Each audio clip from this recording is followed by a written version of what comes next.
There's been an increasing number of studies over the years, especially over the past 10 years, looking at the role of exercise in decreasing the risk of cancer. And these studies, over 100 studies, have shown about a 50% reduction in the risk of getting cancer, specifically breast and colon cancer.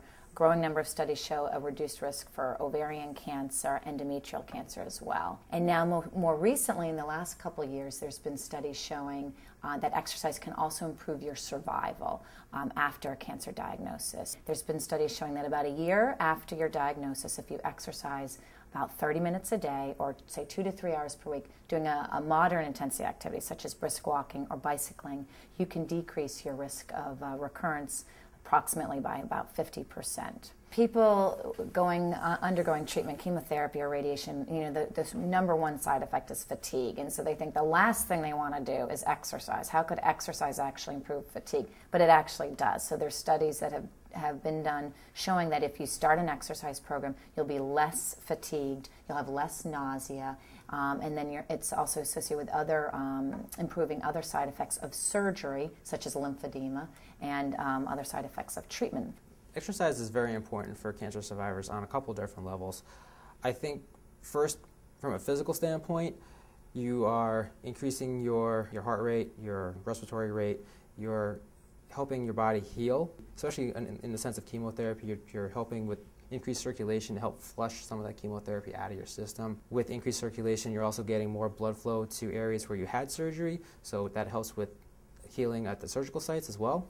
From an emotional standpoint, I think it's very important for the cancer survivor to prove that they're still fighting and they're still winning their battle against cancer. If you've never been an exerciser or been involved in any kind of sports or recreational program, basically starting with something is better than nothing. So for some women or men who are undergoing treatment, it may be being able to walk to the mailbox, or walking to the neighbor's house, or, so working up to just doing a 10-minute consecutive bout of walking at a brisk intensity, maybe walking in the mall to get some exercise. So starting with just 10 minutes a day, maybe 3 10-minute bouts throughout the day, could be considered exercise for that person. Someone who had been doing an exercise program, maybe even something what we call like the weekend warrior, where they only exercised on the Saturday. They got out and they did an hour-long hike at a park with their family. They were doing something, but it was just more on 1 or 2 days a week. So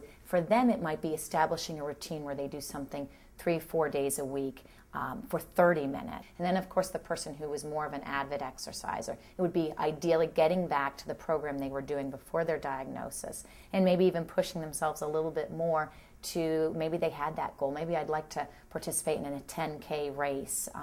So it's all dependent on where you were before maybe your diagnosis, or what your lifestyle was earlier, and then kind of building from there. But my motto is always, something is better than nothing. A lot of times for people who are a little more apprehensive about exercising, I might recommend maybe not necessarily a support group, but to find 1 or 2 people that you feel very comfortable with and say, talk to them and see if you can, get together like a little neighborhood walk, or meet a neighbor, down at the beach or something like that for a walk. So that way you have a little bit of support while you're actually out exercising. What's really important to realize is that nowadays there are certified exercise trainers, certified cancer exercise trainers, who can work with you to develop a safe exercise program, strength and aerobic exercise program, dependent on your cancer type, the surgery, the treatment you had, your time since diagnosis, what was your activity level before your diagnosis. And these certified trainers are certified through the American Cancer Society and the American College of Sports Medicine. And they are national, so you could find one in your state or in your community, and perhaps work with him or her to develop an exercise program. The important thing about being a cancer patient and being a cancer survivor is still staying true to who you are. Don't let the cancer define you. Don't let the cancer take you over. You're still who you are at your heart. So continue to live your life to the best of your ability. If you're in treatment and you have to make modifications, then so be it. But it's better to make modifications than to not live your life the way that you're used to living it.